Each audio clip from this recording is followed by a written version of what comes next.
Ah, ok.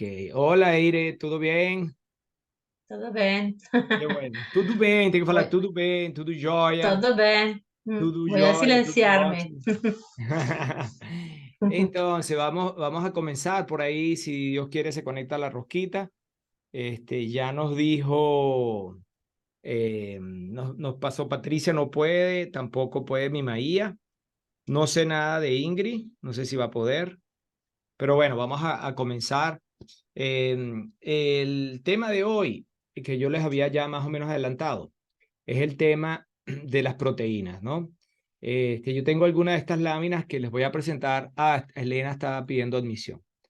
De estas láminas que yo tengo a continuación, algunas están en portugués, pero yo les voy a explicar lo que dice ahí.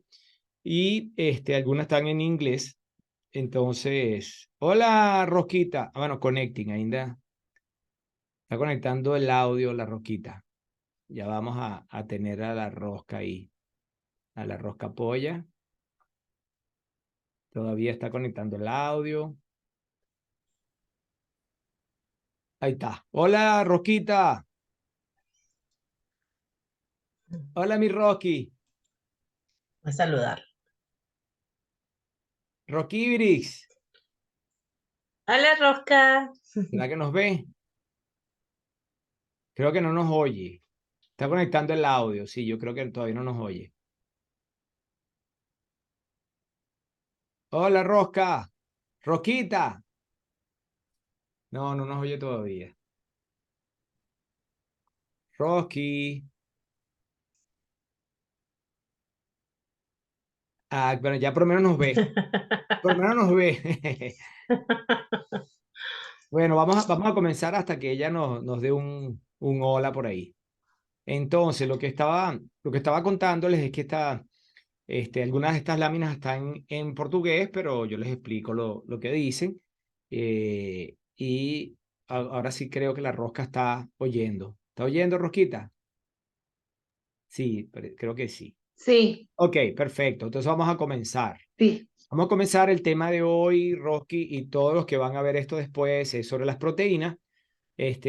Algunas de estas láminas están en portugués, entonces aquí dice que las proteínas más allá de la masa muscular. Entonces, eh, para hablar de proteína, yo quería comenzar hablándoles sobre el nitrógeno.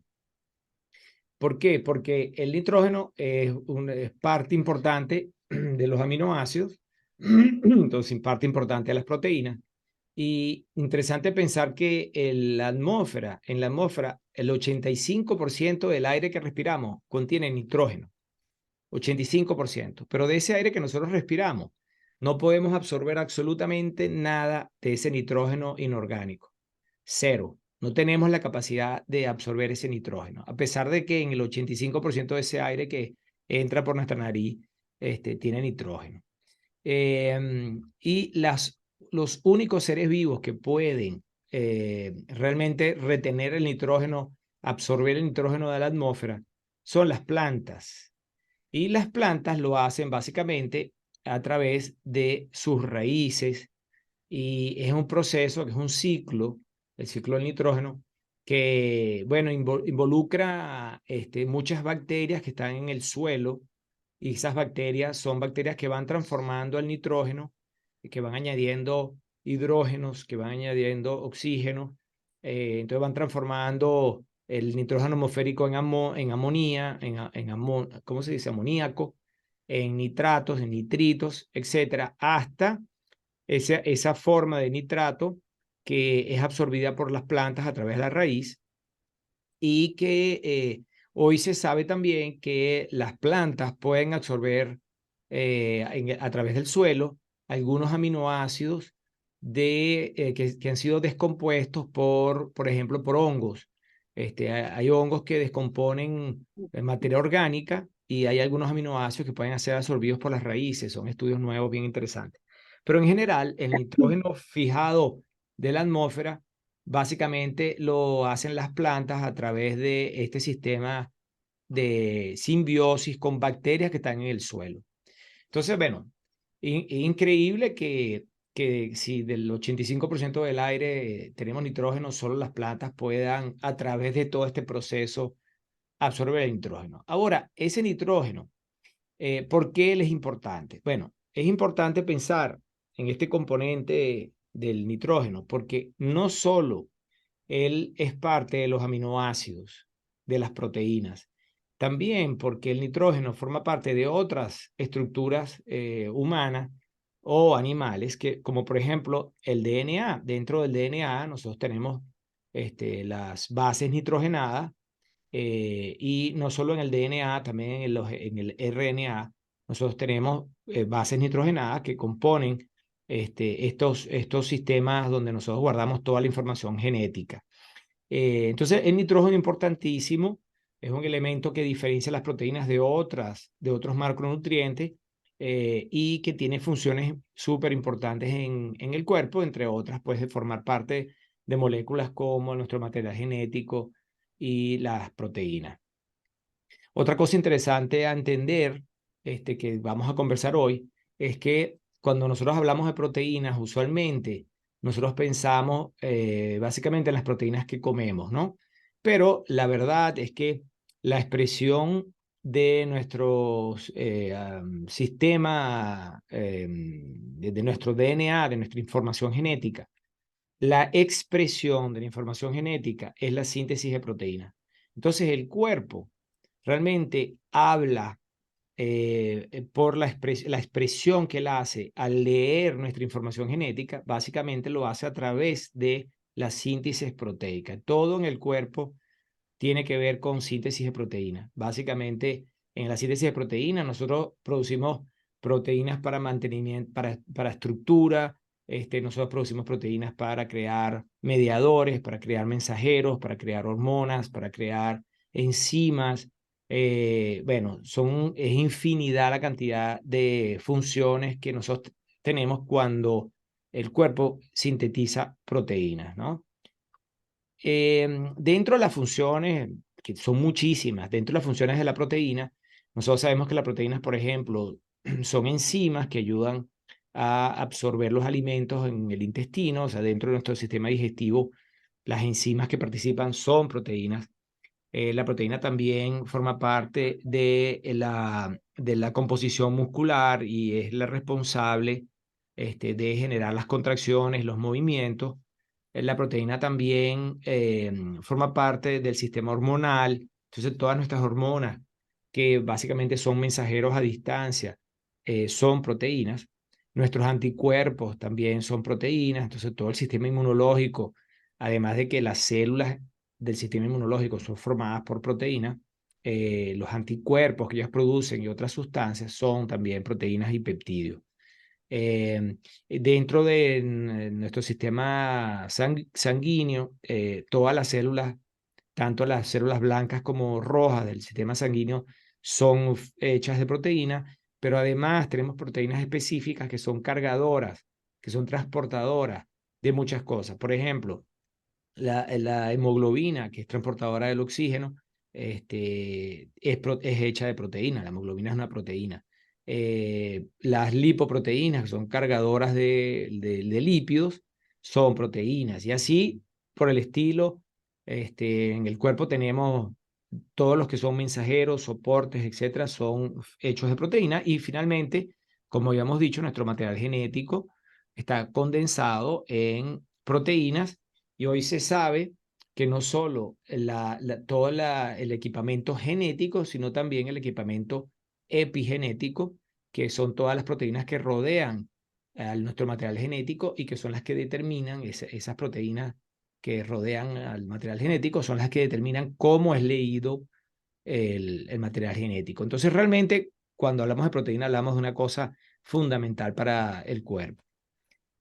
Hablando ahora de la alimentación con proteína, una cosa interesante de un estudio reciente hecho en los Estados Unidos, cuando se ve el consumo de proteínas de la población, esto es hecho en la población americana, la característica del consumo de proteínas básicamente es el siguiente. Esto representa, este color azul representa el desayuno, este color medio rosado representa el almuerzo y el verde representa la cena. Entonces, lo que se ha visto en los Estados Unidos es que el promedio de la población americana tiene un desayuno muy bajo en proteínas, que no llega ni siquiera a 10 gramos de consumo de proteína. Y de aquí a poco vamos a hablar de cuál sería el consumo ideal. Que los almuerzos tienen un poco más de contenido de proteína que el desayuno, pero sin embargo igual no llegan a 20 gramos de proteína en el almuerzo. Y resulta que en las cenas el americano tiene la mayor parte de la absorción de la ingesta de proteínas acontece en las noches. Y lo que sucede realmente cuando tú entrevistas a los americanos, el americano típico, son personas que desayunan usualmente solas, que antes de ir al colegio o al trabajo comen algún cereal, algún carbohidrato, algún pan, algún sándwich, etcétera. Pero que la cena del americano es la comida más social, más familiar, es donde se comparte más. Y es en esa comida donde los americanos consumen una cantidad de proteínas muy alta. Entonces, casi llega a 60 gramos de proteína en la cena. Ese consumo de menos de 10, menos de 20 y casi 60 en estas tres comidas no es lo ideal. No es lo ideal porque un consumo muy por debajo de lo recomendado, que llevamos a hablar de lo recomendado, no garantiza que tú puedas tener durante ese periodo que estás comiendo poco, esas horas, que vayas a tener síntesis de proteína para todas las cosas que tú necesitas. Y por otro lado, una de las comidas con una cantidad tan alta en proteínas tampoco garantiza que tú toda esa proteína la vas a poder aprovechar. De hecho, los estudios muestran que no podemos aprovechar la proteína por encima de ciertos niveles. Hay una capacidad máxima del cuerpo, tanto de absorber proteínas, cuanto de utilizar esa proteína. Y lo que usualmente sucede si absorbemos una gran cantidad de proteína, vamos a utilizar la proteína que podemos usar para sintetizar proteínas y lo demás va a ser guardado como grasa. Entonces, infelizmente no guardamos, nosotros no estocamos, no guardamos, no almacenamos proteínas. Eso no lo hace el cuerpo. El cuerpo utiliza la proteína que necesita y lo demás lo convierte en grasa. Entonces, no vale la pena tener una sola de las comidas con un alto contenido de proteína. ¿Cuánto es la cantidad de proteína que se ha visto que es útil, que puede ser absorbida por el cuerpo? Bueno, la recomendación está entre 25 y 40 gramos de proteína en cada comida. Debería ser lo ideal, es la cantidad que el cuerpo puede absorber y es la cantidad que el cuerpo puede usar en esas horas para sintetizar proteínas en todo lo que el cuerpo necesita, para todo lo que el cuerpo necesita. Entonces, déjame arrimar un poquito más para acá. Lo ideal sería tener 3 comidas durante el día y en las cuales en las 3 comidas tengamos una cantidad igual, toda la cantidad de proteínas que debemos consumir en el día distribuido por igual en cada una de las comidas. ¿Y por qué eso es importante? Se sabe que el proceso de síntesis de proteína, una vez que es disparado, nosotros tenemos un sistema dentro de la célula que es un sistema que dispara la síntesis de proteína. Ese sistema tiene gatillos para ser disparado. Entre los gatillos para disparar esa síntesis de proteína, tenemos ciertos aminoácidos que disparan ese gatillo. Este, también tenemos ciertos tipos de esfuerzo físico que hace eso y algunas hormonas también hacen eso. Entonces, para que ustedes entiendan el proceso, la célula, para que comience a sintetizar proteínas, ella necesita estímulos. El estímulo puede ser, por ejemplo, hacer ejercicios de fuerza, que en esa tensión sobre el músculo, ese estrés que se le ejerce al músculo, el músculo decide armar su proceso de síntesis de proteína para crear un músculo más fuerte. Entonces, ese es uno de los estímulos que dispara la síntesis de proteína. El otro, cuando tenemos la cantidad de aminoácidos y el tipo de aminoácido que el músculo necesita para sintetizar proteína, entonces ese es el otro estímulo.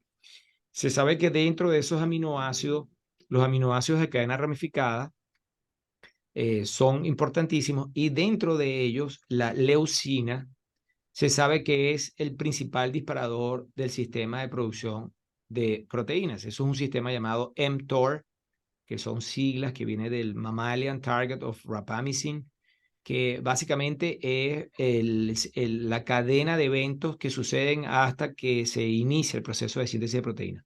Y para que eso acontezca, entonces necesita estos estímulos. Entonces, el estímulo, por ejemplo, del ejercicio físico de fuerza, el estímulo de la presencia de aminoácidos y algunos estímulos hormonales como la presencia de hormona de crecimiento o del IGF-1, que es otra hormona liberada en el intestino, o otras hormonas como la testosterona, también inicia el proceso de síntesis de proteína.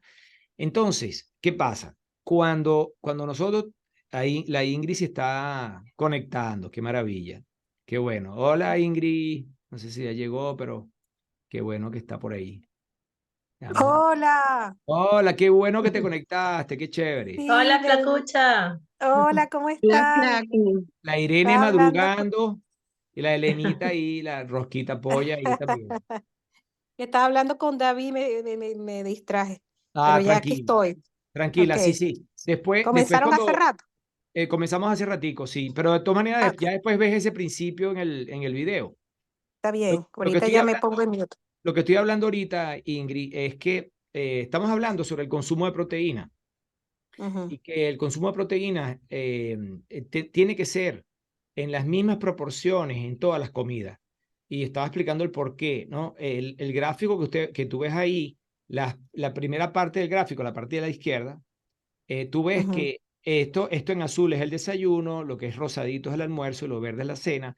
En los Estados Unidos, este es el patrón promedio de ujú, consumo de proteína, que quiere decir que el desayuno es muy bajo en proteína, que el almuerzo es, digamos, medio y que la cena tiene un consumo de proteína muy alto. Y yo estaba explicando que este patrón no es bueno porque cuando tu consumo de proteínas es tan pequeño, no garantizas que se dispare el sistema de síntesis de proteínas corporal. Entonces, no vale la pena tener alimentos, comidas con tan bajo contenido de proteína. Y por otro lado, en el otro extremo, tener un consumo tan elevado de proteínas tampoco garantiza que vas a absorber toda esa proteína, porque tenemos un límite de absorción que no pasa de 40 gramos de proteína. Entonces, todo lo que comas de más de proteína no vas a poder absorberlo. Y si lo absorbiéramos, esa proteína igual va a ser transformada en grasa. Una porción, lo que no se utilice como proteína, lo demás va a ser usado en grasa. El cuerpo no almacena proteína. Entonces, ese patrón, que es el patrón normal de los Estados Unidos, debería ser más parecido a esto que está aquí, que el desayuno, el almuerzo y la cena tengan la misma cantidad de proteína, entre 25 y 40 gramos en cada una de esas comidas. Eso es lo ideal. Y yo estaba explicando ahora que eso es importante porque en el proceso de síntesis de proteína existen algunos estímulos que lo disparan. Y uno de los estímulos es la presencia de aminoácidos. Entonces, cuando tú tienes los aminoácidos que hacen falta, el cuerpo decide entonces sintetizar proteínas y la síntesis de proteínas, el aparato sintetizador de proteínas a través de los caminos el camino metabólico es el camino del mTOR, que es el de Mammalian Target of Rapamycin, que es un mecanismo enzimático que lo vamos a ver ahora a continuación. Él para que él arranque necesita de aminoácidos como la leucina, los aminoácidos de cadena ramificada, que hacen que él funcione y eso dura 2 horas. O sea que una vez que nosotros empezamos a sintetizar proteína, el proceso dura 2 horas. Y si tú lo haces solamente una vez al día, como hacen los americanos, que comen en una sola comida un montón de proteína, tú vas a tener solo 2 horas, no importa cuánta proteína comiste, vas a tener 2 horas de síntesis proteica. Si tú lo haces en todas las comidas, tú vas a tener más posibilidad durante el día de activar tu sistema de generación de proteínas, reparo celular, de creación de hormonas, de enzimas, de células sanguíneas, etcétera. Entonces, esa es un poco la razón. Los beneficios del uso de la proteína son muchísimos, entre otras cosas, controlar el apetito, nosotros sabemos que la proteína genera saciedad, él fortalece el metabolismo, porque aumenta la tasa metabólica basal, reduce los cravings. Cuando nosotros, por ejemplo, tomamos un desayuno con un buen contenido de proteínas, nosotros vamos a tener menos cravings durante el día, especialmente durante la tarde y noche. Entonces, comer proteína en buena cantidad nos reduce los cravings. Adicionalmente, es obvio que el consumo de proteínas aumenta nuestra masa muscular, porque activa los procesos de síntesis de proteína, y además reduce nuestra ingesta calórica, porque por el mismo hecho de él de controlar el apetito y por aumentar la tasa metabólica basal, eso hace que comer proteínas realmente te ayude a perder peso. Entonces, es una cosa importantísima. Aquí está lo que yo les mencionaba a ustedes sobre el proceso de síntesis de proteína, básicamente mediado por esta secuencia de pasos. Este mTOR es un camino metabólico. No sé cuánto han leído sobre el mTOR, pero el mTOR básicamente se llama así, son siglas, y eso viene del mammalian, de mamífero, target of rapamycin. La rapamicina es una droga que fue descubierta para el control del cáncer, y básicamente lo que hace la rapamicina es que inhibe el crecimiento celular. Y cuando se estudió el camino de la rapamicina, se descubrió este proceso, por eso se llama que este es el target de la rapamicina, el target of rapamycin, porque básicamente la rapamicina inhibe este proceso de síntesis de proteína. Y ahí se descubrió que entonces existía todo un proceso metabólico dentro de la célula que activa el proceso de síntesis, ¿no? Que es este proceso. Entonces, ¿qué es lo que se sabe? Lo que se sabe, Ingrid se salió. Lo que se sabe es que este proceso de síntesis de proteína dentro de la célula es activado por la presencia de aminoácidos. Y cuando tenemos aminoácidos disponibles, estos aminoácidos entran a la célula. Se supone que esta línea azul es, digamos, la membrana celular, y aquí están los aminoácidos. Entonces, lo que se sabe es que con la presencia de aminoácidos se activa todo el proceso de síntesis de proteína, y existen estímulos como los estímulos mecánicos. En el caso del estímulo de los ejercicios de fuerza y los ejercicios aeróbicos, esos estímulos dirigen hacia dónde va a ser esa síntesis de proteínas, y eso es interesantísimo. Cuando nosotros hacemos ejercicios de fuerza, la síntesis de proteínas beneficia básicamente en la hipertrofia muscular. ¿Qué significa eso? Si nosotros hacemos ejercicios de fuerza y tenemos los aminoácidos disponibles, nosotros vamos a sintetizar proteínas que básicamente son proteínas contráctiles, que van a hacer que el músculo crezca, y digamos que toda la síntesis de proteínas se establece hacia esa vía. Si el ejercicio es aeróbico, entonces nosotros vamos a tener síntesis de proteína que va hacia la producción de nuevas mitocondrias, lo que se llama la biogénesis mitocondrial. Entonces, qué interesante. Cuando hacemos ejercicios aeróbicos, nuestro sistema de producción de proteína está más dirigido hacia mejorar nuestros sistemas energéticos, como la síntesis de nuevas mitocondrias, y cuando hacemos ejercicios de fuerza, el aparato es para generar más proteínas contráctiles y más crecimiento de masa muscular. Los dos tipos de ejercicios son necesarios, son estímulos necesarios que nosotros deberíamos hacer. Nosotros deberíamos hacer ejercicios aeróbicos para generar más mitocondrias y tener con eso mayor consumo energético, mejorar nuestra capacidad, nuestra vitalidad, etcétera. Y también deberíamos hacer ejercicios de fuerza para estimular la producción de fibra muscular y de fibras contráctiles. Entonces, de lo que vimos hasta ahora, ¿cuál sería un posible resumen? Un resumen, esto está en portugués, eso es resumo. Pero, ¿cuál sería de lo que hemos visto hasta ahora un posible resumen, ¿no? Lo primero, nosotros entendemos que el consumo de proteínas es necesario, especialmente porque nosotros no sintetizamos todos los aminoácidos. Nosotros podemos sintetizar algunos aminoácidos, pero no todos. Algunos de los aminoácidos, básicamente son los llamados aminoácidos esenciales, necesitamos consumirlos. El consumo de proteína por día debería estar entre 1,2 y 2 gramos por kilo de peso por día. Y ese margen de 1,2 a 2, que es un margen bien amplio, va a depender básicamente de el tamaño de la persona, va a depender del tipo de ejercicios, de esfuerzo físico que esa persona hace. Y depende también mucho del objetivo de la persona. Por ejemplo, si nosotros queremos que esta persona tenga un mecanismo de creación de masa muscular porque ha perdido masa muscular, deberíamos acercarnos más hacia los 2 gramos. Y si es una persona que queremos mantener, que no necesariamente necesita crecer mucho su masa muscular, podemos tener más cerca del 1,2. Y eso se calcula, nosotros tenemos fórmulas para calcular eso y es bien individualizado. Entonces, pero el consumo, como dijimos antes, debe ser distribuido en todas las comidas y no en una sola comida, porque cuando lo hacemos en todas las comidas garantizamos que tengamos varias veces durante el día la producción de proteínas, la síntesis de proteínas. Después es importantísimo que la fuente de proteína sea una fuente buena. Las fuentes animales son mejores que las fuentes vegetales porque la proteína vegetal es de más difícil absorción y que la proteína vegetal tampoco tiene todos los aminoácidos esenciales. Entonces, si la persona quiere comer solamente alimentos vegetales, tendría que ser una mezcla muy buena, utilizar una cantidad bien grande de vegetales para garantizar que en la mezcla de todo lo que come estén todos los aminoácidos. Un ejemplo típico es el arroz con caraotas. Las caraotas tienen muchos aminoácidos, pero le faltan algunos que están en el arroz. Y el arroz también tiene varios aminoácidos y le faltan los que están en la caraota. Entonces, comer arroz con caraota es una estrategia interesante porque garantizamos que en la mezcla de los dos alimentos tenemos todos los aminoácidos. Entonces, eso es lo que sucede con los aminoácidos de origen vegetal.